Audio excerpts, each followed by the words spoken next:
Hey guys, tonight we step into a world where the sun rises over villages and cities alike. But the gaze above is distracted, indifferent, or perhaps simply uninterested. You trudge along a dirt path leading through a sleepy hamlet. The scent of damp earth and morning dew clinging to your shoes, and already the faint sound of daily life begins to hum around you. Chickens cluck, a dog barks lazily, and a cart's wheel squeaks as it rolls over uneven stones. You probably won't survive this without noticing the small dramas that unfold beneath your feet. Mundane yet poignant, simple yet endlessly intricate. So, before you get comfortable, take a moment to like the video and subscribe, but only if you genuinely enjoy what I do here. And hey, leave a comment with your location and local time. It's nice to know who else is wandering this story with me. Now, dim the lights, maybe turn on a fan for that soft background hum, and let's ease into tonight's journey together. The first rays of sunlight stretch across the rooftops, lighting the clay tiles in warm orange and gold, and you pause to watch as humans emerge, stretching limbs stiff from the night. A baker lifts his shutters, exposing shelves of bread still warm from the oven, the aroma curling into the street. A young woman carries water from the well, her hands roughened by routine, her eyes cast downward, as though measuring every step against the day's inevitable toil. All around, life stirs, each individual engaged in tasks as repetitive as they are vital, completely unaware that the divine attention hovering somewhere above is fleeting at best. A mainstream historical fact. In ancient civilizations, morning routines, fetching water, tending livestock, and preparing meals were structured and rhythmic, forming the backbone of daily survival. These tasks, though seemingly ordinary, were essential to sustaining entire communities. Quirky tidbit. Some ancient households kept small talismans or charms near doorways, not to ward off monsters or gods necessarily, but perhaps to give themselves a tiny sense of control over fate's uncertainty, like a pre-modern stress ball, if you will. Historians still argue whether these minor rituals were widely observed, or simply anecdotal embellishments recorded in texts later. You, however, witness them as they unfold. The mother's careful placement of a small amulet near the hearth, the child skipping a stone across the well, the baker adjusting his tray of loaves, all fleeting moments of human order, persistence, and hope. The villagers are alive with a quiet rhythm. A man sweeps the dust from the street. A child chases a goat. The blacksmith hammers lightly on iron, shaping tools for another day of labor. And overhead, the gods, ever distant, remain unmoved, perhaps aware, perhaps bored, perhaps too entangled in their own timeless intrigues to note the small human struggles below. Yet in that very indifference lies the raw, unfiltered texture of mortal life. Even as you walk, taking in the gentle clatter of pots and the murmurs of conversation, you feel that subtle tension between effort and invisibility. Life continues unremarkably, a tapestry woven with invisible threads. Each person contributes to the steady hum of existence, building, cleaning, feeding, loving, and suffering in their brief allotted time. And the gods? They might glance, they might notice, but ultimately they remain aloof. Observers of a world that spins without their concern. The village comes fully awake. Smoke rises from chimneys. The cobbled streets glisten with dew, and the first animals are led to pasture. You notice the pattern. Life is busy, full, and utterly unremarkable from a divine perspective. This is the morning of mortality, mundane yet rich, alive yet uncared for by immortal eyes. You trudge forward, ears tuned to the clatter and murmur of humans, understanding that this ordinary morning carries a quiet dignity that no godly gaze has deemed worthy of attention. The sun climbs a little higher, warming the rough stone of the village and softening the chill from the night. You follow the faint dust trail, leading toward the fields, where human toil begins in earnest. Farmers, wrapped in coarse tunics and tied leather belts, bend low over the soil, their hands cracked and earthy, pulling weeds, sowing seeds, and turning the land in endless repetition. You trudge alongside them, feeling the uneven ground beneath your feet, hearing the muted grunts of effort and the soft creak of wooden plows. The gods above may be indifferent, perched upon their thrones or wandering Olympus with bored amusement, but down here, life is unforgivingly immediate. A mainstream historical fact. In Bronze Age and early Iron Age societies, agriculture was a physically demanding daily endeavor, often occupying the majority of daylight hours. Crops such as wheat, barley, olives, and grapes demanded constant attention from planting to harvest. The labor shaped not only survival but social structure, with families and villages working in coordinated patterns to sustain themselves. Quirky tidbit: some ancient farmers believed that certain birds could predict a good harvest, watching crows or doves with intense, almost superstitious focus. Whether this truly influenced yields is dubious, but it speaks to humanity's ceaseless attempt to find meaning and guidance in the natural world.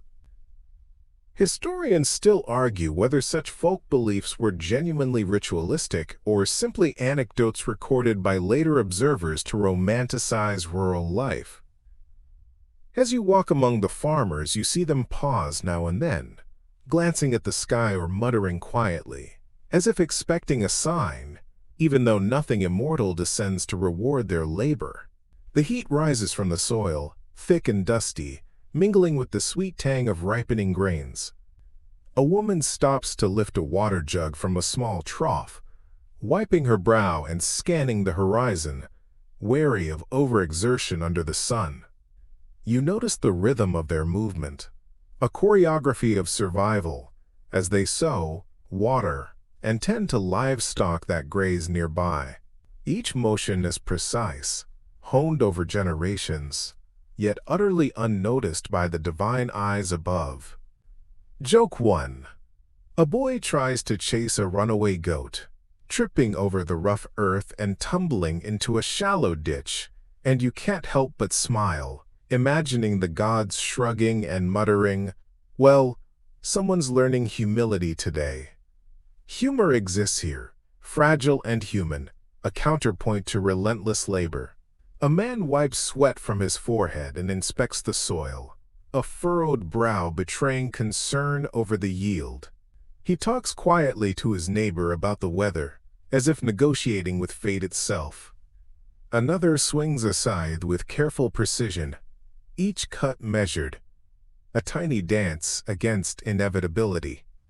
The gods may glance down occasionally, bored or distracted, but their indifference allows the humans' lives to unfold, uninterrupted, unpressured by divine interference. Joke 2 surfaces as a rooster crows and a farmer yells, "No Cluckington, not today, you thief!" A simple moment, laughable in its mundanity, yet layered with genuine tension. For every stolen egg represents a small threat to survival. The small dramas of mortal life are rich and textured, visible only to those who inhabit them, while immortal eyes remain distant. As you continue walking among the fields, you notice children helping parents, awkwardly imitating adult motions, learning the rhythm of work through trial, error, and gentle correction. The land is both harsh and instructive, a teacher without mercy, shaping muscles and patience alike. By mid-morning, the fields are alive with movement, hands gripping plows, feet pressing into furrows, occasional laughter punctuating otherwise silent effort. You understand the quiet dignity of these mortal lives. the invisible labor, the endurance without recognition, and the fact that every moment of sweat and determination exists solely within the sphere of humanity itself. The gods may be watching, or may not, but their lack of care does not diminish the depth, beauty, or tragedy of mortal persistence. Joke 3. A farmer mutters to himself about the unhelpful gods above, and you imagine them sitting with crossed arms, sipping ambrosia, barely acknowledging the complaint. Life continues below, relentless and immediate, as human hands shape the soil and their destinies, one furrow at a time. The clang of hammer on metal and the scratch of chisel on clay lead you next to the village craftsman, tucked near the edge of the fields where the smoke of kilns curls lazily into the morning sky. You step carefully over shards of pottery and splintered wood, inhaling the mix of soot, damp earth, and the faintly sweet smell of clay. Blacksmiths pound glowing iron, sparks flying like tiny stars, while potters shape the pliant clay on spinning wheels, their hands slick and precise. These are hands that know endurance, patience, and rhythm. They shape tools, vessels, and decorative trinkets that will carry through generations. Yet above, the gods may glance once and move on, uninterested in the minutiae of mortal creation. A mainstream historical fact. In ancient Greek and Mediterranean villages, craftspeople were integral to the economy and daily life, producing everything from pottery to tools to weapons. Their work demanded skill honed over years of apprenticeship, and the quality of their craft could determine survival, trade success, and social status. Quirky tidbit. Some potters would intentionally include tiny mistakes or marks in their work, perhaps as a signature, perhaps to avoid invoking perfection that might offend the gods. A subtle superstition woven into every vessel. Historians still argue whether such markings were symbolic, functional, or purely aesthetic. You watch as a potter runs a wet finger along a spinning jug, leaving a faint groove that will survive the kiln. A small, unintentional testament to human individuality unnoticed by divine eyes. The blacksmith swings his hammer rhythmically, each strike echoing like a heartbeat through the workshop. Iron hisses and steam rises from cooled water quenches, the contrast of heat and cold shaping metal into plowshares, swords, and nails. You feel the heat radiate onto your skin, smell the coppery tang of molten metal, and sense the intense concentration required to avoid mistakes. Mistakes that could cost a life, or at least a day's labor. Nearby, a weaver hums softly as she threads her loom, rhythmically weaving strands into cloth that will wrap bodies and warm children. Every strand is a thread in the fabric of mortal life, mundane but essential, stretching across generations. The gods, floating somewhere high and timeless, pay no attention. Their concerns are elsewhere, cosmic and abstract, leaving human hands to craft in quiet dignity. A young apprentice splashes a bit of clay onto the potter's tunic, and the older man laughs, wiping it off, an acknowledgement of imperfection that humanizes work. Joke 1, he mutters. If the gods were half as careful, maybe they'd notice my pots. The joke is soft, ephemeral, but it carries a truth. Mortals labor under unobserved eyes.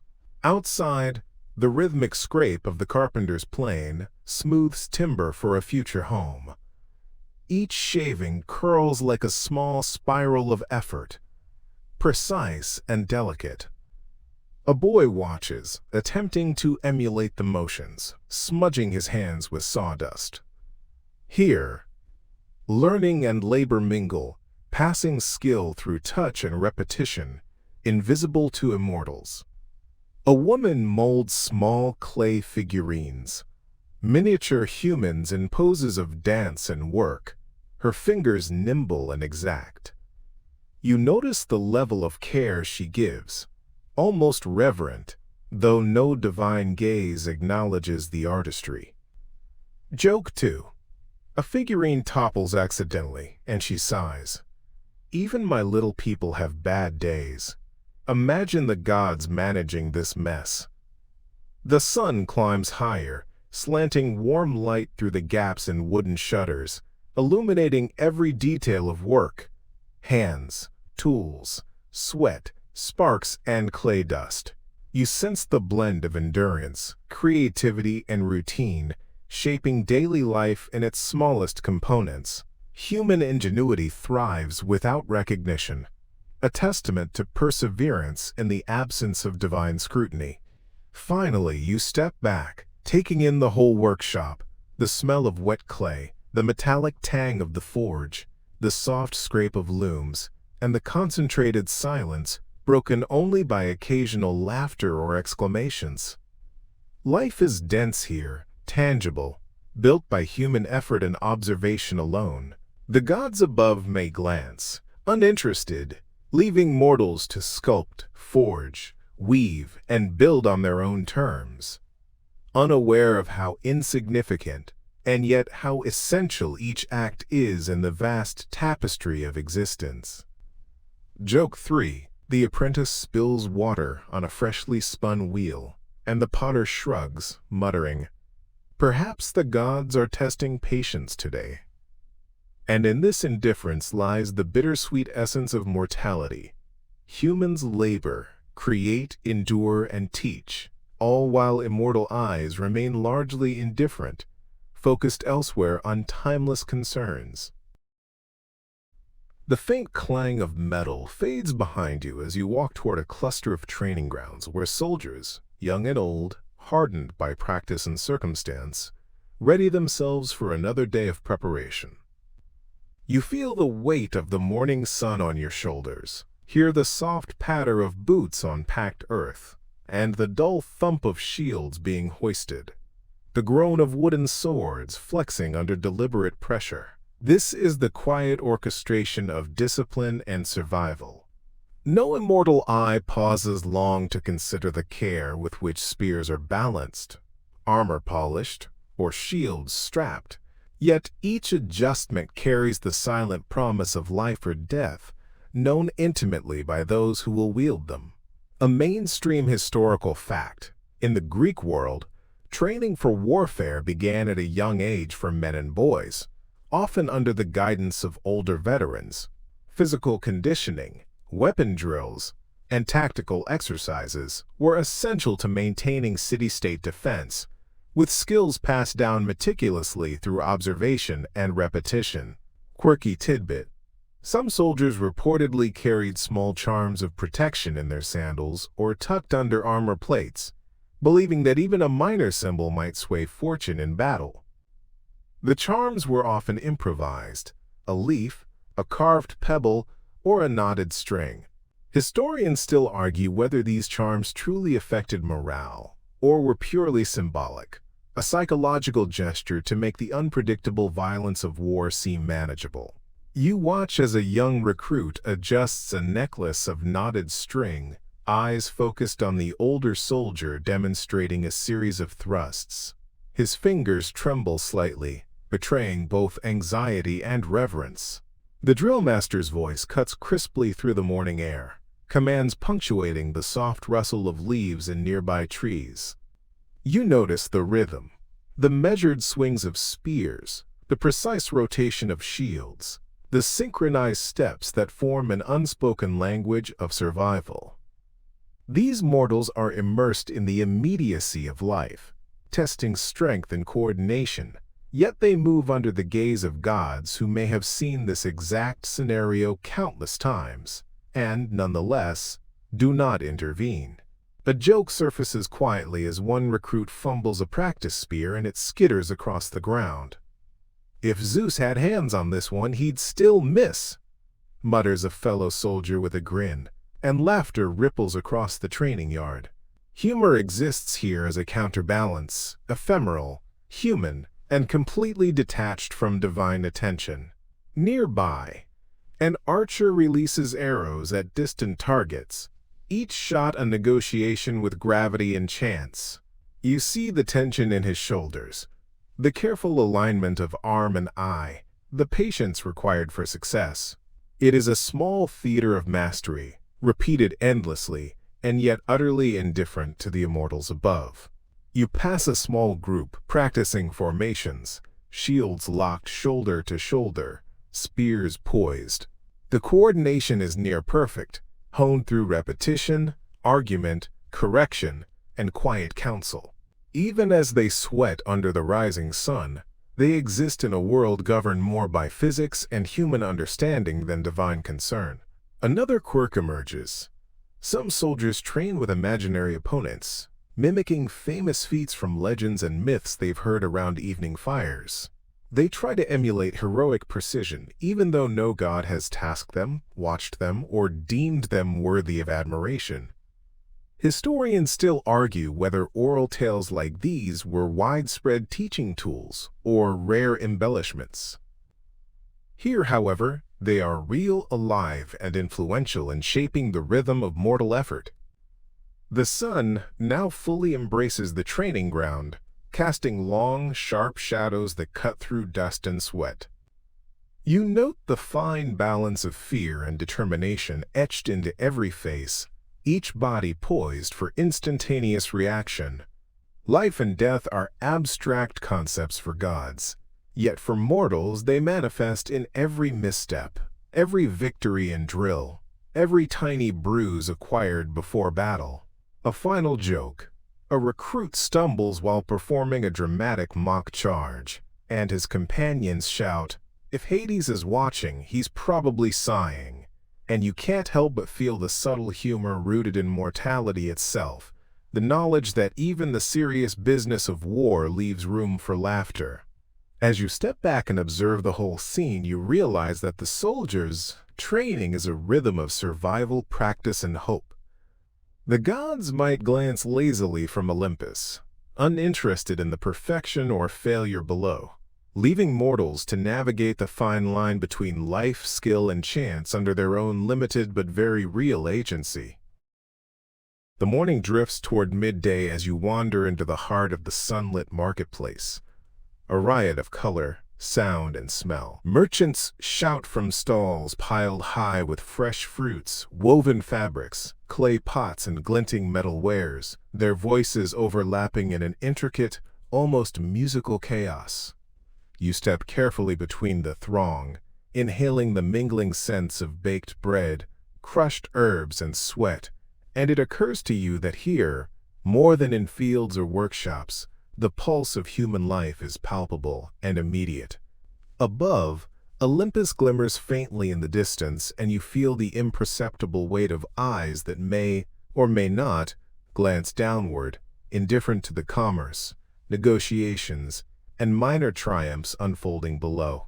A mainstream historical fact, marketplaces or agoras were central to ancient Greek city-states, functioning as hubs of trade, social interaction, and civic life. Merchants would display local produce, imported goods, and handcrafted items, while townspeople haggled, shared news, and conducted business integral to community survival. Quirky tidbit: some vendors kept live animals hidden among their wares to entice buyers, a clucking hen, a restless rabbit, or even a small snake. Patrons were drawn as much by curiosity as by necessity, and occasionally chaos ensued when creatures escaped. Historians still argue whether such practices were common or exaggerated in later accounts to illustrate the bustling vitality of ancient marketplaces. You, however, witness a merchant deftly juggling coins and cursing softly as a piglet wobbles past his stall, the incongruity of order and chaos perfectly balanced. You notice the rhythm of barter. A fabric merchant waves a vibrant red cloak at a potential customer who inspects it critically, lifts the hem, feels the weave, and offers half the requested price. The merchant shakes his head, muttering numbers and nodding with exaggerated deliberation. This dance of negotiation is intimate, immediate, and entirely human, conducted with precision and flair that no god seems inclined to reward or intervene in. A child runs between stalls, giggling, carrying a basket too heavy for his small hands. Joke 1. He trips over a stray sandal, sending apples rolling across the stones, and you can almost hear a distant imaginary sigh from the gods. Mortals and their entertainment. Humor, fleeting yet bright, threads through the mundane, echoing the small triumphs and failures of daily life. The sun hits the cobblestones directly now, glinting off polished metal trinkets and brass scales. You watch a silversmith hammering a delicate pendant, fingers deft and precise, beads of sweat forming at the temples. Each strike is deliberate, a rhythm of mastery honed over years. Around him, other craftspeople peddle wares, pottery, woven baskets, carved statuettes. All labor exists in a microcosm of negotiation, presentation, and value, entirely observable, yet entirely unremarked upon by the divine. Nearby, a spice merchant tosses fragrant powders into small sacks, the scents layering cinnamon, thyme, crushed mint, and your nose tingles with both delight and slight irritation. Buyers chatter with animated gestures, haggling with a mixture of respect, cunning, and theatrics, trading both goods and social capital. A peculiar practice catches your attention. Some merchants wear amulets or small charms to ward off bad deals, while others secretly bury tiny coins in corners of stalls, a symbolic nod to luck. Historians still argue whether these rituals were superstition, genuine belief, or subtle psychological tricks. Whatever the origin, the gestures reflect humanity's constant attempt to impose order and fortune on uncertain circumstances, a theme unnoticed by Olympus. Joke 2. A young apprentice accidentally spills a sack of grain over the pavement. Shouts erupt, laughter follows, and a stray chicken waddles through the mess. You imagine a bored god raising an eyebrow briefly before turning attention back to some other divine intrigue. Mortals handle the chaos themselves, resilient and inventive, thriving under pressure, unobserved yet undeterred. The market's energy crescendos around you. Coins clink. Fabrics flutter in the breeze. Children dodge between legs, and artisans shout encouragement or mock critique. It is a space where survival, skill, cunning, and joy intermingle. You feel the weight of human ingenuity, persistence, and improvisation, flourishing without reward or acknowledgement from immortal observers. Finally, you step back to take in the full panorama, the colors, the movement, the scents, the endless ebb and flow of daily human life. The gods may glance down briefly, but their focus is elsewhere, leaving mortals to weave the delicate tapestry of commerce, negotiation, and small triumphs entirely on their own. And in this autonomy, mundane yet magnificent, you sense the true power and tragedy of mortal existence, alive, active, uncelebrated, and utterly real. Joke 3. A vendor trips on his own stall cloth, flipping a basket of herbs onto a nearby dog. The laughter that erupts carries no divine approval, yet it resonates with raw humanity, reminding you that life, messy, fleeting, chaotic, is profoundly stubbornly alive beneath the indifferent gaze above. You leave the cacophony of the market behind, following a narrow path that winds toward the outskirts of town, where homes are scattered more sparsely, gardens tucked into every spare patch of soil. The air here smells of tilled earth, herbs, and the faint tang of smoke from small hearth fires. Women bend over flower beds, carefully pruning and weeding, while children chase each other in loops around olive trees. You trudge softly through this quieter neighborhood, hearing the low murmur of conversation and the occasional clink of pottery, feeling the pulse of lives largely unnoticed by the gods. Olympus gleams faintly on the distant horizon, a reminder of the indifferent audience above, uninvested in the minutiae of survival. A mainstream historical fact. Greek households typically contained extensive garden plots, growing vegetables, herbs, and flowers, both for culinary and medicinal purposes. Daily care of gardens was primarily a female responsibility, blending necessity, skill, and knowledge passed through generations. Quirky tidbit. Some households use small figurines of deities or symbolic animals within gardens to encourage growth or protect plants from pests. These charms were often made from clay or carved wood, tucked discreetly into soil or hidden among shrubs. Historians still argue whether such miniature rituals were widespread superstition or simply anecdotal embellishments. Regardless, as you walk past a woman sprinkling water over thyme and basil, you sense a quiet, ritualistic intimacy, a microcosm of human control over nature, performed with diligence and care, unobserved by immortal eyes.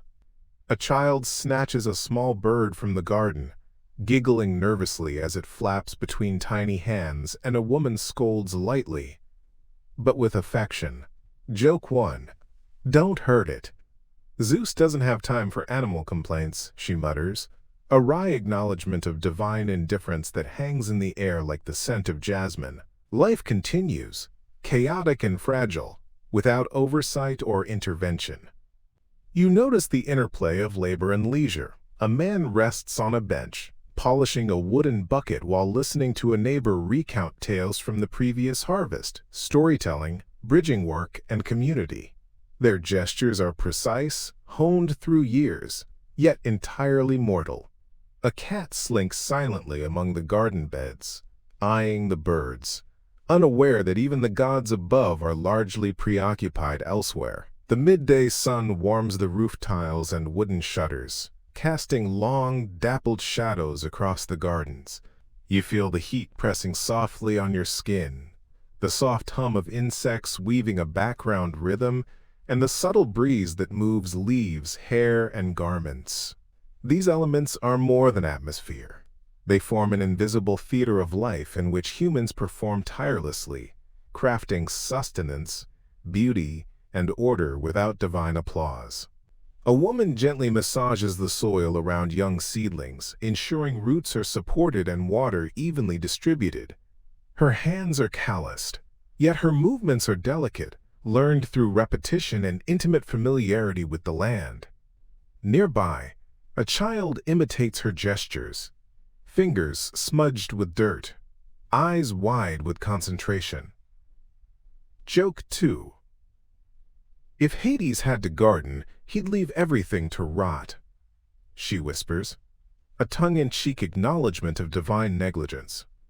You watch an older man teaching a youth to prune vines, his hands guiding the younger ones, correcting pressure, angle, and rhythm.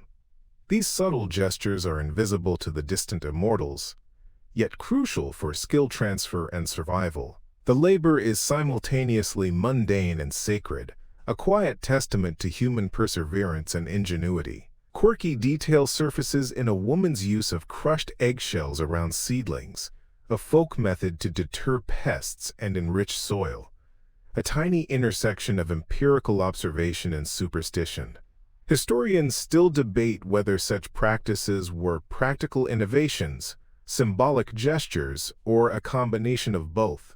To you, it is a reminder of the fusion of survival and creativity inherent to mortal life. The sun continues its slow arc across the sky, casting a golden haze over gardens, rooftops, and paths. You pause to take in the scene. Humans tending, children learning, animals navigating, each element intertwined with care, habit, and attention. The gods may glance down at intervals, uninterested, leaving mortals to carry forward their small worlds, to cultivate life, nurture growth, and preserve knowledge in the quiet space between sunrise and sunset. Joke 3. A rooster crows from atop a garden fence, and a gardener rolls her eyes, muttering, "Even the animals are in on mocking our labor," underscoring the humor and persistence of everyday life in a world where immortal attention is scarce and unguaranteed.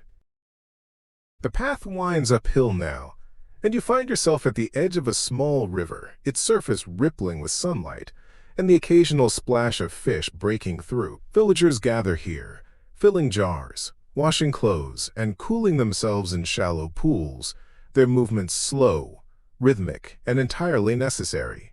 You trudge along the muddy bank, noting the worn stones smoothed by generations of feet and water, the soft hum of insects, and the occasional call of a bird skimming the river's edge. Here, life moves in cycles of need and care, repetition and relief, entirely human in its immediacy, while Olympus watches, or doesn't. A mainstream historical fact. Rivers and freshwater sources were crucial to ancient Greek communities, providing water for drinking, cooking, bathing, irrigation, and livestock. Daily interaction with water shaped both routine and social structures, with communal tasks like washing, fishing, and gathering performed in shared spaces.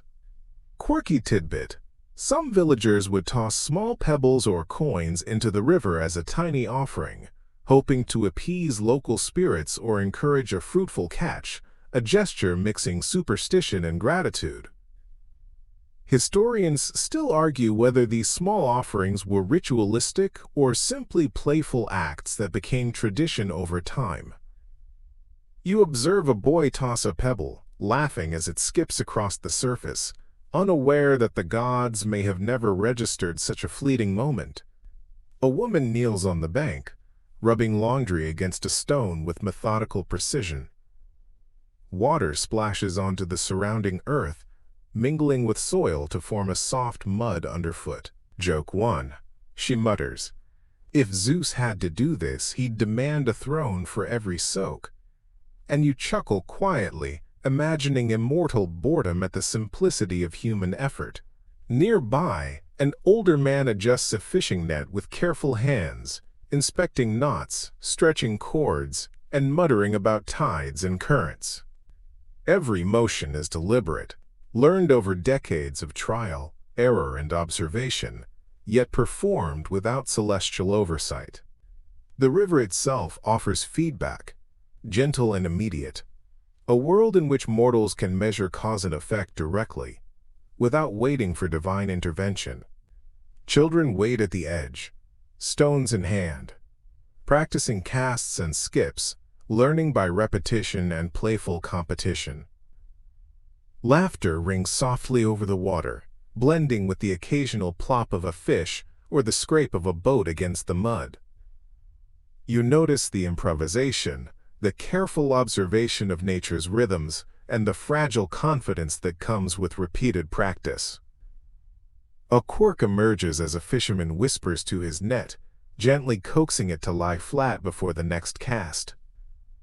Whether he truly believes the net responds to speech or simply finds comfort in ritual is unclear, but historians still argue whether such minor actions reflect folk belief, psychological aid, or practical habit.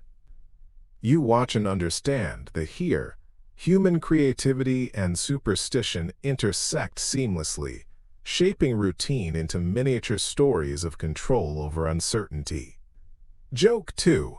A goat wanders down to the water and snatches a piece of bread from a basket, prompting shouts and laughter. The chaotic energy of life continues unabated, humor mingling with survival, entirely unnoticed by indifferent immortals. The sun rises higher, sparkling across ripples and dappling the faces of those at work.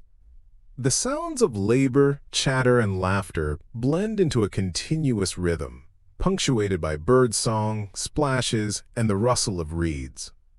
Each human movement is precise, yet improvisational, forming a living mosaic of adaptation, skill, and perseverance. Finally, you stand on a small outcropping overlooking the river. From here, the interconnectedness of daily tasks becomes clear. Children learning, adults laboring, animals foraging, water flowing. All of it exists in a delicate balance maintained entirely by mortals themselves. Joke 3. A child attempts a daring leap across shallow water and lands awkwardly, exclaiming loudly, and the woman washing laundry sighs, Even the future warrior's misstep, a wry acknowledgement of human imperfection thriving under unobserved divine eyes.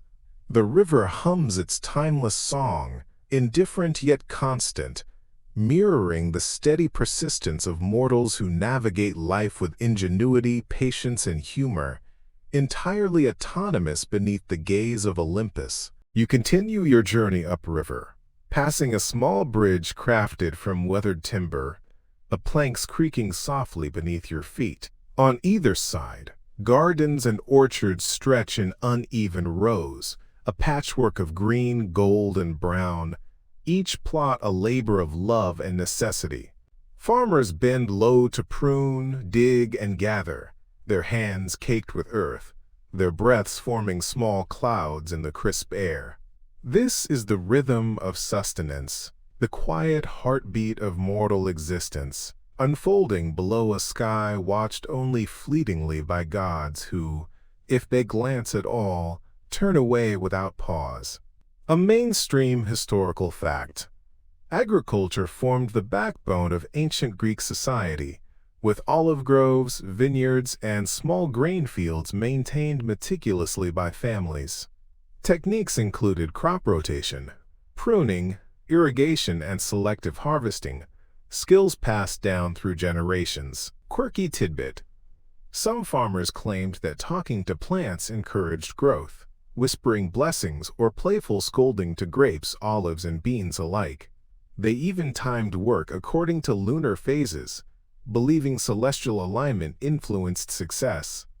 Historians still argue whether these practices were based on empirical observation, superstition, or a combination of both, and whether they had measurable agricultural benefits. You notice an elderly woman humming softly to a row of young grapevines, her hands steady and loving, as though the murmur itself fertilized roots. The smell of soil, ripening fruit, and morning dew mingles as you walk past a group of men pruning olive trees. Their tools clink lightly, fingers deftly maneuvering around branches and leaves. Each gesture is learned, deliberate, and repetitive, ensuring a harvest that will sustain families and commerce alike. You observe the concentration on faces lined with sun and toil, and the subtle communication of gestures, shared knowledge passed without words. A young boy follows, carrying a small basket of olives to his father, struggling with its weight. Joke 1. The father claps him on the shoulder and mutters, "If Hades saw this, he'd assign you extra chores anyway," eliciting a quiet chuckle that threads humor through labor. Mortals endure, teach, and persist under unobserved divine eyes. Nearby, a weaver carries baskets of herbs collected from a garden to dry in the sun, scattering fragrant leaves over stone slabs. The scent drifts across the orchard, blending with the earthy aroma of the soil. Her movements are slow but practiced, each fold and arrangement meticulous. The tiny, fragrant chaos of drying herbs is a human system of order and patience, unnoticed by gods who prioritize cosmic concerns over earthly aroma. Quirky detail.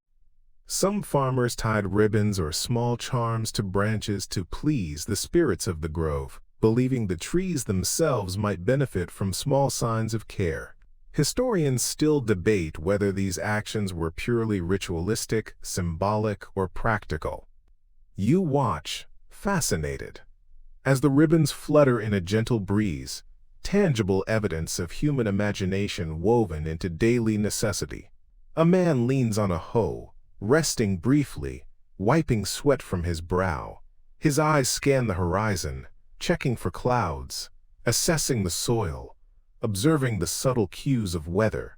Every observation is a negotiation with reality, a human attempt to exert control over life's uncertainty. The gods, distant and eternal, do not intervene, leaving mortals to manage risk and reward with ingenuity and diligence. Children race along the orchard paths, laughing, skipping over rocks and roots. A dog bounds after them, barking, its paws smearing mud across stone. Joke 2. A young girl trips on a vine and lands softly among a bed of thyme, exclaiming, "Even the earth conspires against me," prompting shared laughter and the unspoken acknowledgement that struggle and humor are intertwined in mortal life. You pause atop a gentle rise, taking in the full expanse. Sun-soaked orchards, diligent farmers, laughing children, and the river snaking beyond.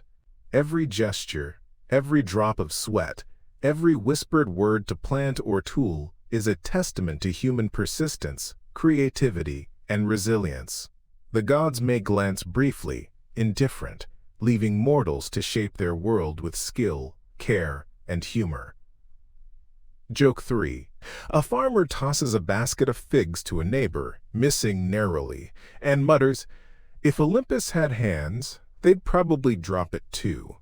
A playful nod to divine indifference that encapsulates the blend of labor, skill, and mortal wit, permeating daily existence. The late afternoon sun casts long shadows across the hills as you follow a dusty track leading to the edge of a small village. Smoke spirals gently from low chimneys, curling upward into the warm air. Villagers move with purpose, some carrying water from a distant well, others tending livestock, and a few simply resting in the shade of an ancient oak, fanning themselves against the heat. You notice the delicate interplay of daily routine, milking goats, coaxing chickens back into coops, and adjusting thatched roofs where wind or sun has left its mark. Every motion is small but essential, a testament to lives measured in tasks and subtleties rather than the grand gestures of legend. A mainstream historical fact: Greek rural villages depended on subsistence farming, livestock management, and communal labor. Every household contributed to the village economy, ensuring survival, storage of provisions, and continuity of tradition. Quirky tidbit: some villagers kept small painted stones at home, believing they brought fertility to livestock or encouraged egg-laying in chickens. The stones were often inscribed with symbols or tiny abstract designs, each imbued with personal or inherited significance. Historians still argue whether these talismans had practical value, spiritual intent, or were primarily a reflection of human creativity and hope. You pass an elderly woman stacking firewood and placing a painted stone at the corner of her pen. She does so with no one watching, no god seeming to notice, yet the act itself carries weight for her. Children chase a small goat across a yard, laughter rising over the low clucking of hens. Joke 1. A boy yells, "Stop stealing my shoes, Apollo," and the goat, oblivious to celestial concerns, continues munching, grounding humor firmly in mortal experience. You realize that these playful interactions create subtle lessons in responsibility, dexterity, and social negotiation, none of which require divine oversight. A man bends over a small pen of pigs, inspecting the mud for signs of illness or injury. His fingers prod gently, his eyes narrow with experience. Every subtle change in texture or smell informs action, a language of survival built on observation and repetition. Nearby, a woman waters her herb garden with careful, measured pours, humming softly as she monitors soil saturation. The entire village thrives through attentiveness and small-scale knowledge, the essence of mortal endurance. Quirky detail: some families wove miniature scarecrows into pen fences, claiming they kept mischievous spirits away from animals. Historians still debate whether this was folklore, superstition, or early forms of practical animal management. The scarecrows sway gently in the breeze, playful yet purposeful. A young man carries a bundle of reeds to repair a roof. Each stalk must be carefully aligned, trimmed, and secured. Joke 2. He mutters, "If Hermes were helping, we'd have it done in a minute." Oh wait, he's probably off stealing something, and laughter rises softly, mingling with the sound of goats and distant birds. Mortals improvise, solve problems, and find humor without relying on divine intervention. The sun begins its descent, bathing the village in golden light. Shadows stretch across courtyards and paths, softening edges, highlighting textures, and deepening colors in the fading warmth. You observe the interplay of light and labor, hands smoothing clay, sweeping dirt, stacking wood, tying harnesses, all punctuated by conversation, laughter, and occasional argument. Children gather around a small fire to roast bread, while adults sort through harvested grains. Joke 3. A girl accidentally drops a loaf into the embers, and a boy quips, "If Zeus is watching, he's probably shaking his head." A playful acknowledgement of the gods' absence in the minutiae of life. Mortals create, learn, and endure under indifferent eyes. A delicate balance of ingenuity, humor, and necessity. Finally, you step back and survey the scene. Animals settle, children finish play, smoke curls from hearths, and villagers finish their labors in quiet satisfaction. The rhythm of mortal life continues, independent of immortal attention. Each gesture, observation, and improvisation is a thread in the complex tapestry of human existence, woven without applause but full of texture, color, and resilience. Dusk descends over the village, painting the sky in shades of orange, lavender, and muted gold. You follow a narrow dirt path winding past clusters of homes, where the smell of cooking fires drifts into the cool evening air. Women carry pots of stew to low tables outside, the aroma of lentils, herbs, and roasted vegetables mingling with the scent of smoke and dust. Children, tired from a day of play, stumble along barefoot, their laughter fading into quiet chatter. You trudge softly among them, noticing how subtle gestures, passing a bowl, offering a piece of bread, wiping a child's dusty face, form the invisible scaffolding of community life, observed by no god and requiring no celestial endorsement. A mainstream historical fact. Evening routines in Greek villages, often centered around communal meals, shared labor, and family interaction. Cooking over open hearths, preparing staple foods like lentils, barley, and vegetables, and dividing portions among extended families reinforced both survival and social bonds. Quirky tidbit. Some households used small animal figurines placed near hearths to invite warmth or ensure safe cooking, a practice mixing superstition and domestic ritual. Historians still argue whether these figurines were meaningful symbols, playful talismans, or simply inherited habit. As you watch a woman adjust a tiny clay goat near the fire, the gesture feels simultaneously intimate and performative, a silent acknowledgement of forces unseen but irrelevant to actual survival. Men return from tending livestock or fetching water, their clothes dusty and their skin faintly scented with soil and sweat. Joke 1. One man jokes to his neighbor, "If Poseidon had to herd goats, he'd be miserable by now," eliciting soft laughter as humans, not gods, handle the realities of maintenance and oversight. You notice the rhythm of conversation. Children recount minor victories and missteps. Adults discuss market news and crop progress, and elderly neighbors offer guidance or gentle correction. Every statement carries nuance, shaping relationships, knowledge, and practice, all without immortal acknowledgement. A small fire crackles at the center of the courtyard, drawing villagers to its warmth. Someone adds sticks, and sparks leap briefly into the cooling air. A young boy stares at the embers, poking them carefully with a stick. Joke 2, he mutters, "If Hades had to keep the underworld fire going, he'd complain too."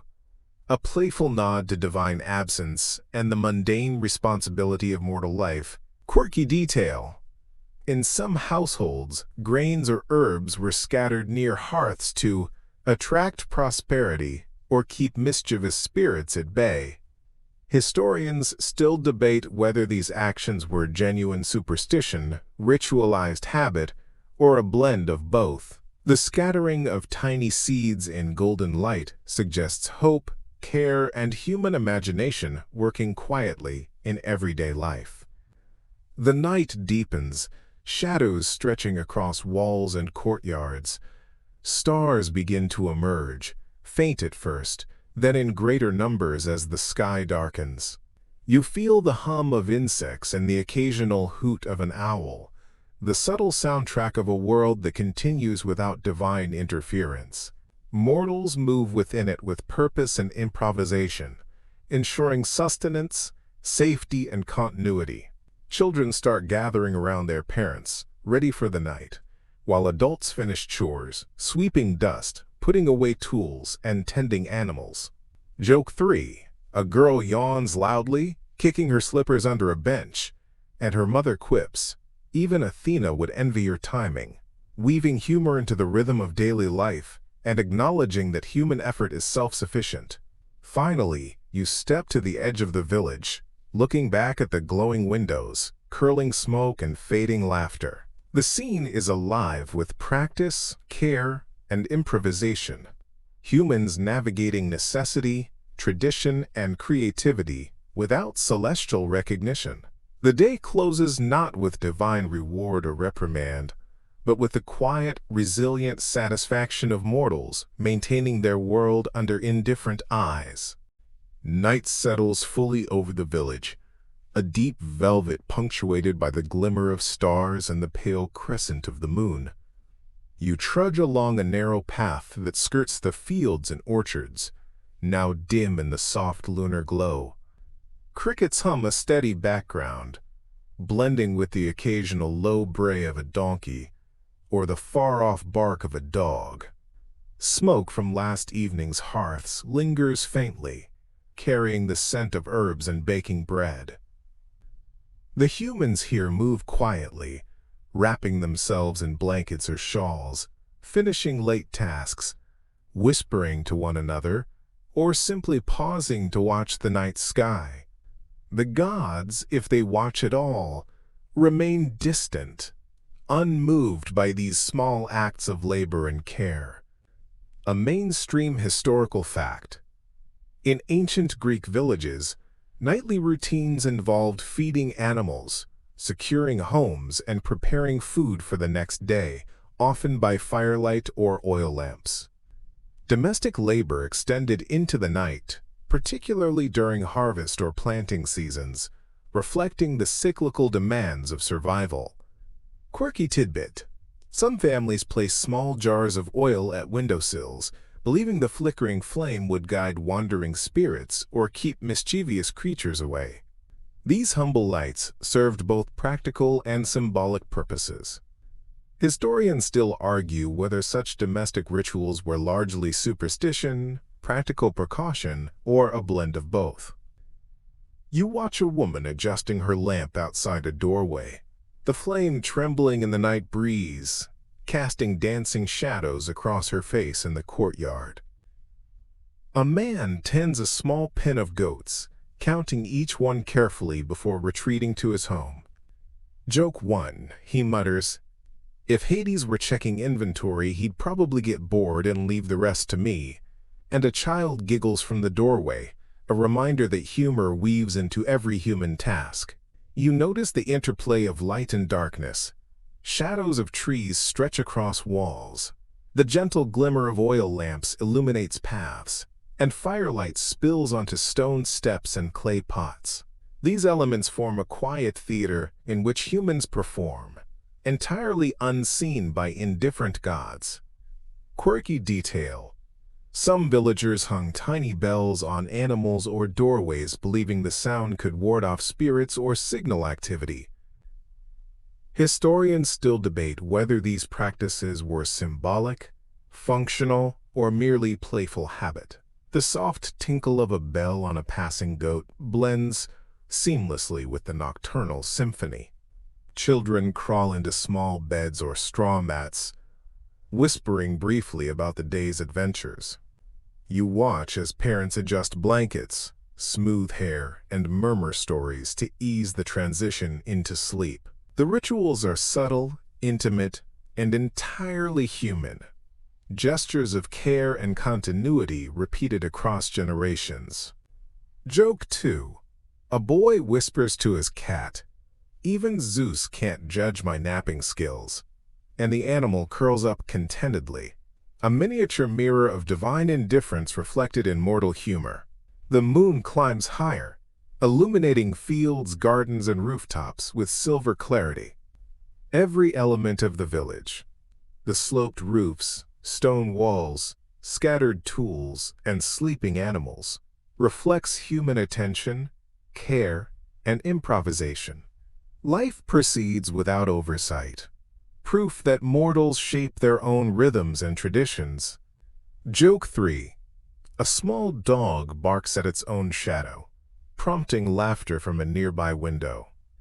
The interplay of awareness, humor, and survival threads through the night, emphasizing human resilience and autonomy in a world largely unobserved by immortals. Finally, you pause at the edge of a hill overlooking the village, absorbing the quiet, persistent pulse of mortal life. Tasks completed, children asleep, adults resting or finishing minor chores, and animals settled.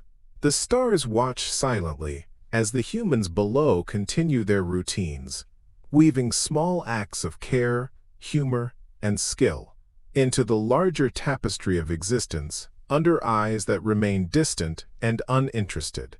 You leave the village behind, following a narrow, winding trail into the olive-strewn hills beyond. The scent of crushed herbs and damp earth rises with the night air, mingling with faint smoke from distant hearths. Crickets hum in unison, punctuated by the occasional rustle of nocturnal animals. Here, the landscape is quiet but alive. Gnarled olive trees twist against the starlit sky.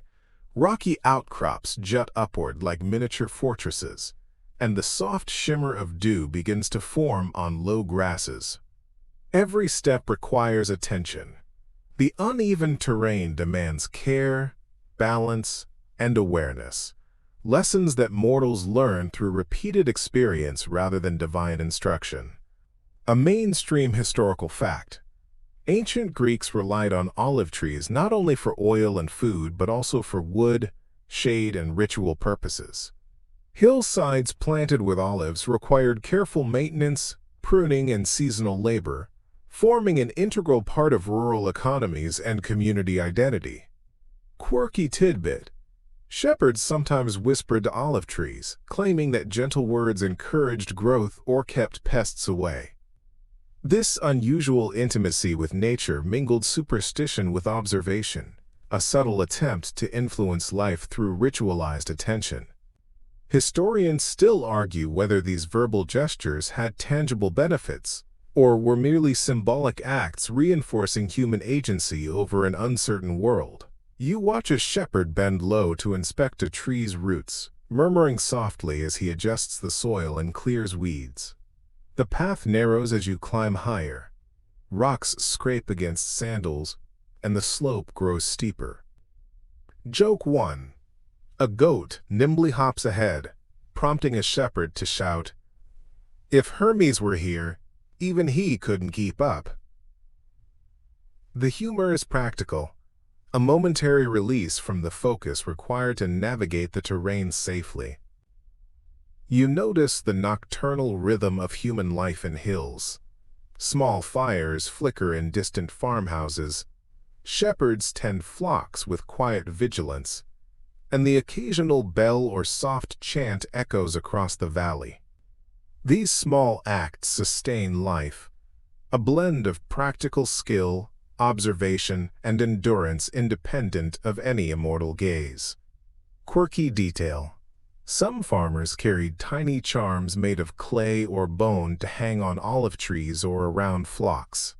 Historians still debate whether these items were protective, ritualistic, or merely superstitious.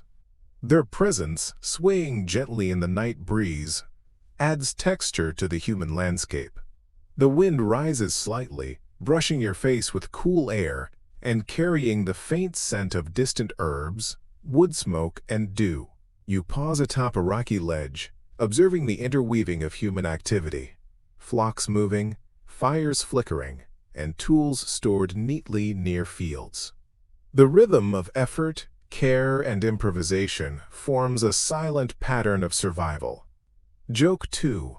A shepherd whistles at his dog, who ignores him entirely, prompting a laugh and the muttered, "Even Cerberus would do better," a playful nod to myth and the reality of mortal life. As the stars intensify against the dark sky, shadows stretch across the hills, creating textures and shapes that shift with every flicker of moonlight. You sense the continuity of experience. Centuries of humans tending olives, flocks, and fields in these same hills, repeating gestures refined over generations, independent of divine concern. Joke 3. A young girl leans against an olive tree, tossing stones for her goat, and sighs. If Athena watched this, she'd probably join in, highlighting humor, observation, and creativity as inseparable threads of mortal life. Finally, you look out across the valley below, lights from villages glowing softly like fallen stars, the gentle curves of hills stretching endlessly beyond. Mortals persist, improvise, and laugh under indifferent heavens, each action, gesture, and thought forming a tapestry of life entirely their own. The first chill of midnight drifts through the hills as you descend toward a river valley, the water reflecting silver slivers of moonlight. Mist rises in thin veils from the surface, curling over rocks and reeds, creating the illusion that the river itself is breathing. You trudge carefully over slippery stones, listening to the faint croak of frogs and the occasional rustle of small mammals in the undergrowth. Mortals here have lived alongside the river for generations, learning its moods, currents, and subtle signs. The gods, as always, observe little. The river's rhythms are understood through careful attention, repetition, and experience, not divine instruction. A mainstream historical fact. Rivers in ancient Greek territories were essential for irrigation, fishing, transportation, and daily sustenance. Settlements often clustered near reliable water sources, and knowledge of seasonal floods, fish behavior, and water quality was passed through generations. Quirky tidbit. Some villagers believed that speaking gently to the river, or leaving small offerings of herbs or coins, encouraged favorable currents or fish abundance.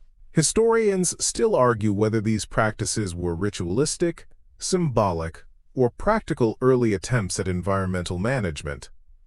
You notice a fisherman kneeling on the bank, murmuring to the water as he sets his net, a gesture both tender and utilitarian. Along the shore, children balance on flat stones, skipping them across the water, their laughter ringing in the cool night air. Joke 1. One boy shouts, "If Poseidon were paying attention, he'd probably scold us for splashing."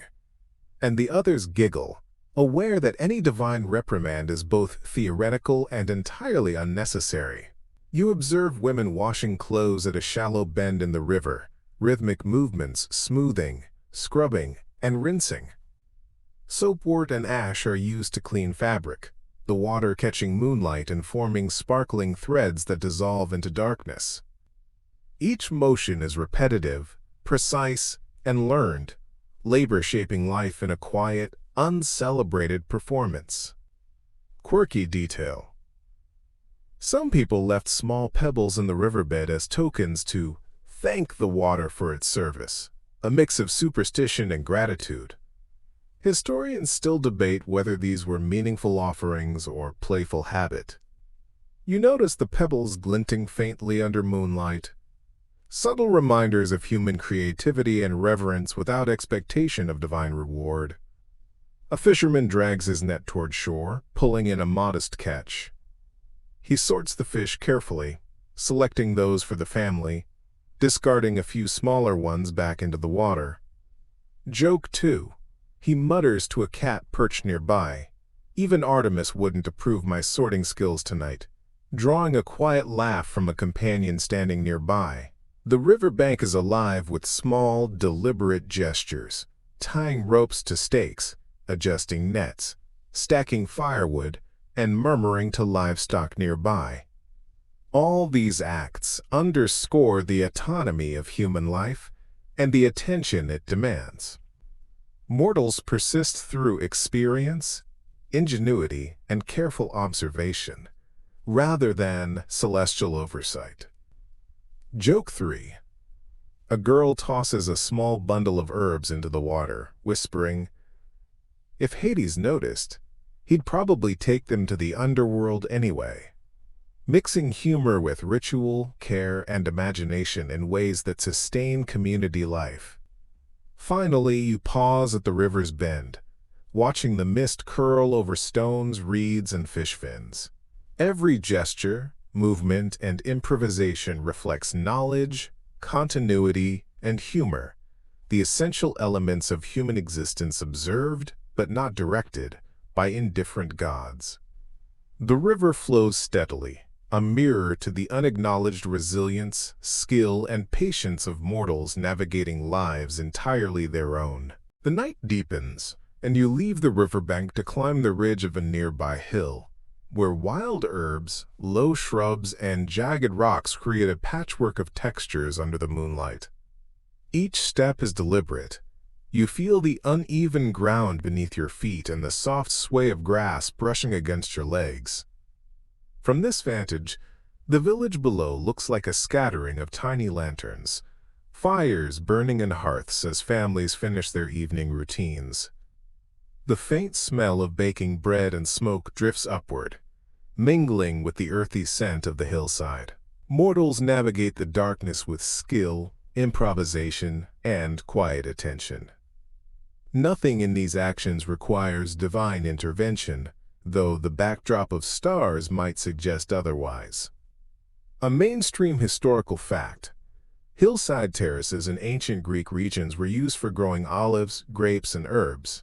These terraces required careful maintenance, stone walls for support, and seasonal pruning, often performed by the same families across generations.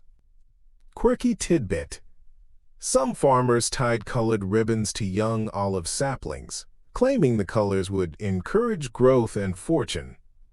Blending playful superstition with practical care, historians still argue whether such practices were rooted in religious symbolism, visual markers, or social tradition.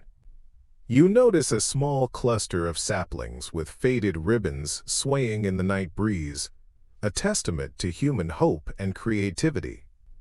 Below, shepherds guide flocks toward higher pastures for nighttime grazing. Joke 1. A man calls to his sheep. If Hermes were helping, they'd be back in 5 minutes, not an hour, eliciting a soft laugh from a nearby companion as humor punctuates labor. You observe the interplay of shadow and moonlight on the hillside. Rocks gleam faintly, shrubs sway in subtle wind, and animals' eyes reflect points of silver as they move. These details, noticed only through attentiveness and patience, shape understanding and survival. Quirky detail: children sometimes carved small symbols into stone walls near terraces to mark planting boundaries or commemorate small victories in tending the land. Historians still debate whether these carvings were functional, symbolic, or a combination of both. Each mark adds texture to the landscape, a subtle record of human engagement. A woman gathers herbs for the evening meal, moving deliberately along the edge of the terrace. Joke 2. She hums, "Even Athena would be impressed by my time-snatching skills." A playful nod to human pride and skill, blending humor with labor. Men adjust stone walls along terraces, filling gaps and reinforcing weak sections. Their movements are repetitive, careful, and coordinated, learned through practice and observation rather than instruction from the gods. The terrace itself becomes a quiet theater of human endurance, ingenuity, and resilience. Joke 3. A boy leaps over a low wall, landing clumsily and exclaiming, "If Apollo were timing me, he'd throw his lyre." Laughter breaks the stillness, grounding mortals in humor and shared experience rather than divine validation. Finally, you pause atop the ridge, looking out across the valleys, rivers, and olive groves. The night is alive with subtle motion, human skill, and quiet improvisation. Mortals persist, working, observing, and laughing under indifferent stars. Each gesture, from tending terraces to guiding flocks, forms a web of experience, independence, and connection, proving that human life thrives under its own attention and care, even when gods remain aloof.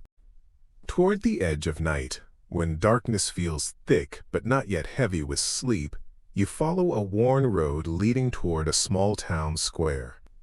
The stones beneath your feet are smooth from generations of passing sandals, carts, and bare soles. Torches flicker in iron brackets, their flames bending with the breeze, throwing warm light onto walls stained by years of smoke and weather.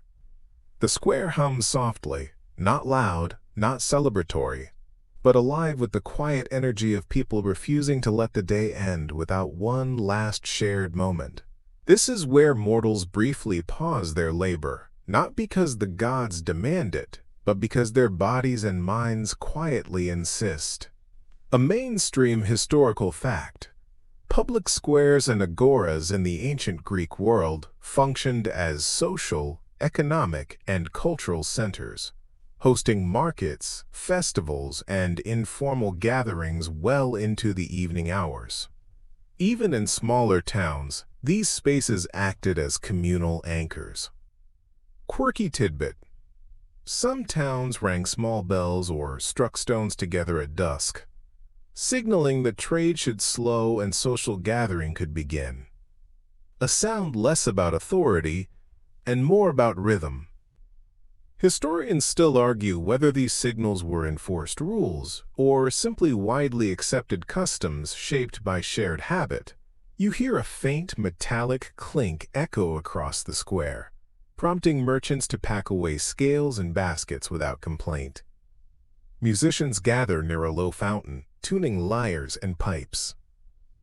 Joke 1. A flutist sighs, "If Apollo cared this much about tuning, we'd never stop," drawing laughter from those nearby as sound and humor drift together in the warm air. Families arrive carrying small stools or blankets. Children chase each other around columns, their footsteps echoing off stone, while elders sit close together, trading stories already told 100 times.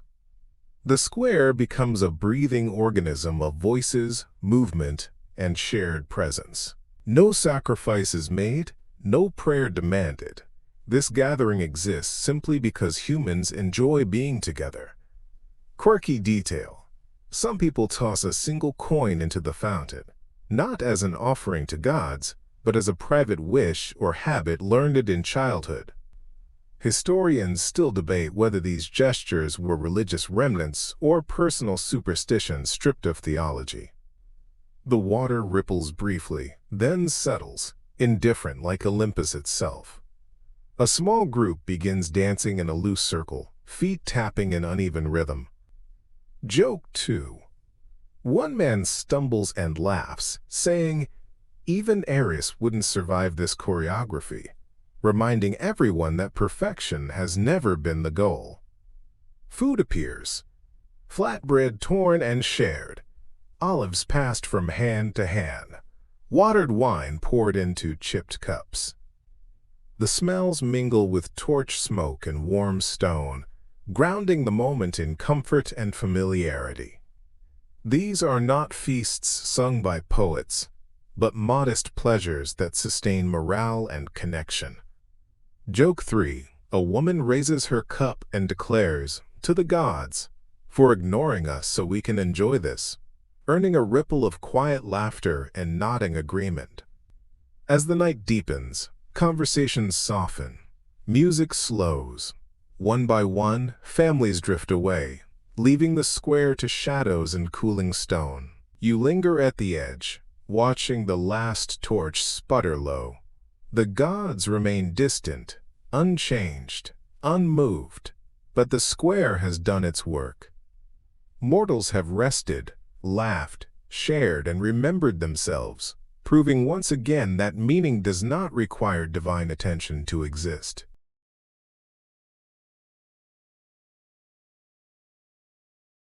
As the square empties, you follow the last stragglers along branching streets that slope gently downward toward the outskirts of town. Doors close softly behind families, wooden shutters creak into place, and the glow of torches gives way to scattered oil lamps seen through narrow windows. The night air cools noticeably now, carrying the scent of stone, dust, and extinguished flames. Above, the sky stretches wide and indifferent, stars pinned in fixed silence, as if watching without curiosity. Mortals retreat into private spaces, not because the gods demand rest, but because bodies and minds finally surrender to it. A mainstream historical fact: most ancient Greek homes were modest structures built around a central courtyard, designed to regulate temperature and provide privacy. Night routines centered on securing doors, tending hearth embers, and preparing for early rising. Quirky tidbit: some households placed a broom or bundle of reeds across the doorway at night, believing it confused wandering spirits or discouraged misfortune. Historians still argue whether these practices were driven by superstition, habit, or simple pest control. You watch a woman carefully position a broom across her threshold, tapping it twice before stepping inside, a gesture both deliberate and comforting. Inside one home, a man stirs the embers of the hearth, coaxing them into a slow glow meant to last until morning. Joke 1. He mutters, "If Hephaestus saw this fire, he'd either applaud or fall asleep," and his partner chuckles softly as the embers settle. Children whisper briefly before sleep claims them, their earlier energy dissolved into stillness. You notice how silence thickens, not absolute, but layered with breathing, shifting straw, and the occasional distant cough or animal call. These are the sounds of life continuing quietly, unannounced and uncelebrated. Quirky detail: some families hung small carved figures or knots of cord near beds, believed to guard dreams or prevent night terrors. Historians still debate whether these objects served psychological comfort or held deeper symbolic meaning.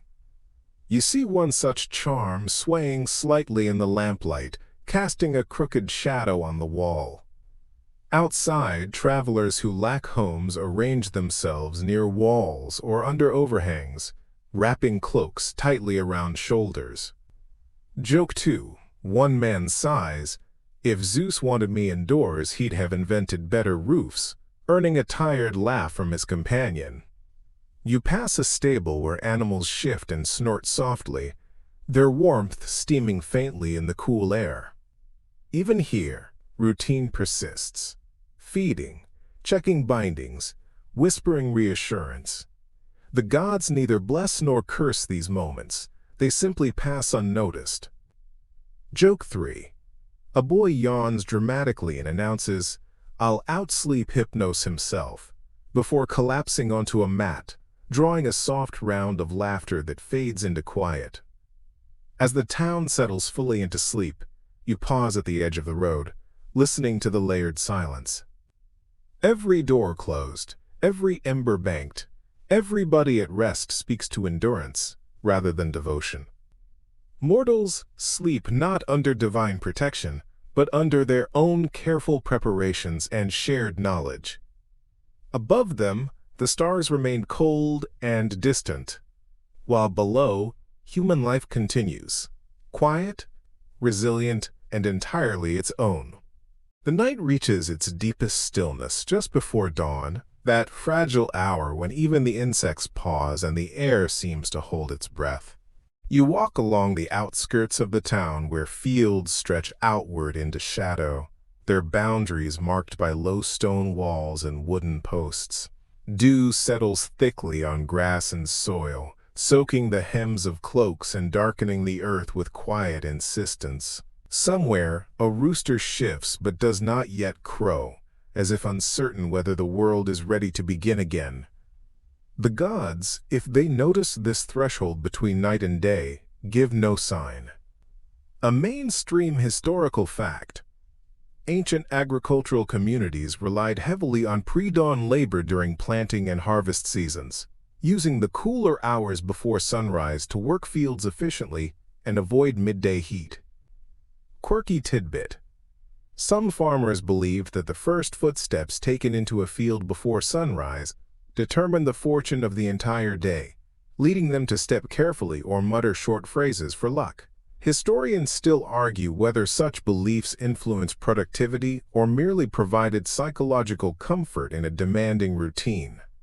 You watch a farmer pause at the edge of his field, take a breath, then step forward deliberately, as though crossing an invisible threshold.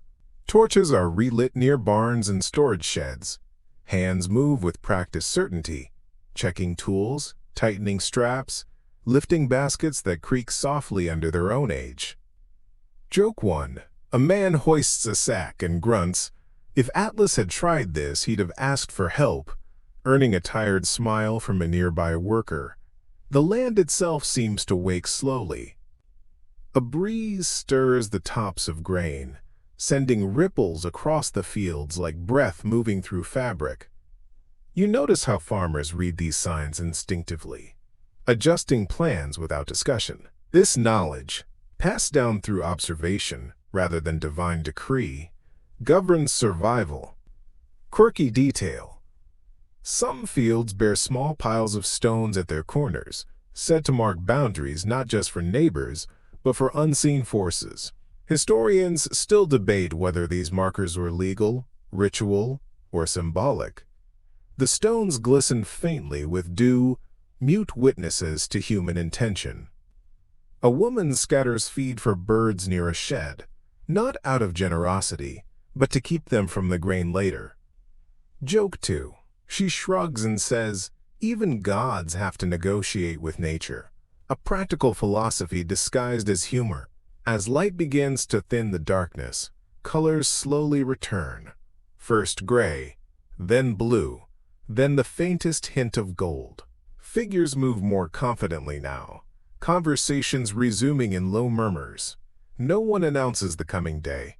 It arrives whether invited or not. Joke 3. A boy squints at the horizon and says, if Helios is late again, I'm blaming the clouds, prompting a brief laugh before work resumes. You stand at the edge of the fields as the first true light spills across soil, tools, and hands. Another day begins, not because the gods decree it, but because mortals rise to meet it. The cycle continues, quiet, relentless, and self-sustaining, while the heavens remain distant, unchanged, and unconcerned. Morning settles fully into the land, not with ceremony, but with inevitability. You walk alongside a narrow dirt road where carts creak under loads of grain, firewood, and clay jars sealed with pitch. The sun lifts slowly, warming stone walls and rooftops, drawing steam from damp soil. Dust rises with each footstep and wheel turn, coating sandals and hems alike. Life resumes its familiar pace, and no prayer is spoken to ask permission. The gods, distant as ever, neither approve nor interfere. A mainstream historical fact. Overland travel and trade in the ancient Greek world depended on simple dirt roads and footpaths, often maintained informally by the communities that relied on them. These routes connected farms, villages, and towns, forming the veins of everyday survival. Quirky tidbit. Travelers sometimes placed small stones atop roadside piles, believing each added rock ensured a safer journey. Over time, these piles grew into informal landmarks. Historians still argue whether these stone heaps held religious significance or were merely practical markers for navigation. You pause beside one such pile, its stones warmed by the rising sun, silent witnesses to countless journeys made without divine escort. A trader adjusts the strap of a basket, heavy with olives. Joke 1. He groans and says, "If Dionysus wanted these grapes, he could carry them himself," prompting laughter from a companion who continues walking without slowing. Along the road, you pass others moving in opposite directions. Farmers heading out, messengers jogging with practiced endurance, children sent on errands barely awake but already purposeful. Each step contributes to the invisible machinery of daily life. Quirky detail. Some travelers tied strips of cloth to walking staffs, believing the fluttering fabric distracted bad luck. Historians still debate whether this was superstition or simple ornamentation. The cloth snaps softly in the breeze, rhythmic and indifferent to interpretation. At a crossroads, people hesitate briefly, then choose directions based on memory, habit, and urgency. No signposts guide them. No divine sign appears in the sky. Joke 2. A man scratches his head and mutters, "If Hermes wanted clarity, he should have left instructions," before confidently walking off, perhaps in the wrong direction. The sun climbs higher now, sharpening shadows and brightening colors. Olive leaves flash silver, stone walls glow pale gold, and pottery jars reflect points of light. Every detail feels earned through repetition and familiarity rather than miracle. Joke 3. A child dragging a small cart declares, "I'm stronger than Heracles before breakfast," wobbling slightly but refusing help, embodying stubborn human pride in its purest form. As the road stretches onward, you realize how little divine attention matters here. Movement continues because it must. Trade happens because hunger exists. Journeys begin not in hope of blessing, but in quiet necessity. Mortals walk these roads guided by memory, effort, and shared knowledge, while the gods remain distant silhouettes against an uncaring sky. By midday, the road carries you toward a low plain where the land opens wide and exposed, the sun pressing down with steady insistence. Heat explains everything here. The slowed pace, the loose garments, the frequent pauses beneath sparse trees or rough awnings stretched between poles. Cicadas buzz loudly, as if attempting to fill the silence left by gods who never speak. Sweat beads along brows and necks, darkening fabric, while sandals scuff dry earth into pale dust. This is not heroic suffering, just ordinary endurance repeated daily. A mainstream historical fact. Midday rest was common in ancient Mediterranean societies, where intense heat made continuous labor impractical. Work rhythms adjusted naturally around temperature rather than strict schedules. Quirky tidbit. Some laborers carried small polished stones or shells in their pockets, believing their coolness helped draw heat away from the body. Historians still argue whether such practices had any physiological benefit or merely offered psychological relief. You notice a farmer turning a smooth stone in his palm while sitting beneath a fig tree, eyes closed, breathing slow and deliberate. Nearby, men repairing a cart argue quietly over a cracked wheel spoke. Joke 1. One sighs. If Ares handled logistics, nothing would ever move. Earning a tired chuckle before they return to work with practiced cooperation.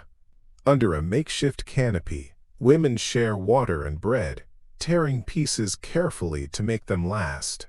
Conversation drifts from crops to neighbors to rumors of distant towns. Nothing divine, nothing urgent, just the steady circulation of human concern. The gods do not interrupt, correct, or inspire. They are irrelevant to these exchanges. Quirky detail. Travelers sometimes poured a single drop of water onto the ground before drinking, a habit said to cool the earth. Historians still debate whether this was ritual residue or simple mindfulness shaped into tradition. The ground absorbs the drop instantly, unchanged and ungrateful. A young man lies back against his pack, shielding his eyes from the sun. Joke 2, he mutters. If Helios keeps staring, he'll have to help. Before drifting briefly into sleep, the plane stretches outward, shimmering slightly in the heat. In the distance, figures move slowly, too far to identify but unmistakably human. The land does not celebrate them, and the sky does not acknowledge them. Yet movement continues, driven by necessity rather than blessing. Joke 3. A boy complains that the shade is smaller than Zeus's attention span, provoking laughter that quickly fades into drowsy silence. As afternoon leans toward evening, shadows lengthen again, and people rise reluctantly, brushing dust from clothes and gathering belongings. Work resumes not because conditions improve, but because time keeps moving. You stand among them, feeling the weight of heat and habit, watching mortals persist through effort, cooperation, and quiet humor, while the gods remain distant, unchanged, and unconcerned. As the day finally loosens its grip, evening drapes itself gently across the land once more. You walk back toward higher ground, where the air cools and the heat of stone slowly fades. Shadows stretch long across fields and roads, softening edges, forgiving imperfections. Smoke rises again from hearths, thinner than the night before, carrying the familiar scents of grain, oil, and herbs. The cycle closes not with triumph or tragedy, but with repetition, an ending that feels almost identical to its beginning. The gods, suspended far above, remain unchanged, their attention fixed elsewhere or nowhere at all. A mainstream historical fact. Daily life in the ancient Greek world was governed less by centralized authority or divine ritual, and more by seasonal cycles, daylight, and communal habit. Survival depended on adaptation and memory rather than constant religious intervention. Quirky tidbit. Some households swept their floors outward at dusk, believing they were sending the day away to make room for rest. Historians still argue whether this act was symbolic, hygienic, or simply satisfying at the end of long labor. You watch dust scatter into the road, catching the light briefly before settling, gone, unnoticed, complete. People gather again, not in squares this time, but around doorways and low walls. Conversations are shorter, softer, shaped by fatigue rather than curiosity. Joke 1. A man stretches and says, "If immortality feels like this, I'll pass," earning quiet agreement from those nearby. Animals are fed, tools stacked, and garments shaken free of dust. Children linger just long enough to be called inside. Lamps are lit, then dimmed. Every action feels deliberate, practiced, and sufficient without explanation. Quirky detail. Some elders pause at twilight to count visible stars, believing the number hinted at the coming weather. Historians still debate whether this was folk meteorology or gentle distraction. The stars appear indifferent to the counting, bright regardless of interpretation. Joke 2. A woman squints upward and says, "Too many stars. Clearly the gods are showing off again," then laughs at her own comment as she closes the door. Night settles fully. The sounds of labor fade into breathing, wind, and the occasional distant call of an owl. You stand quietly, absorbing the stillness, recognizing how little of this world requires acknowledgement to continue. Joke 3.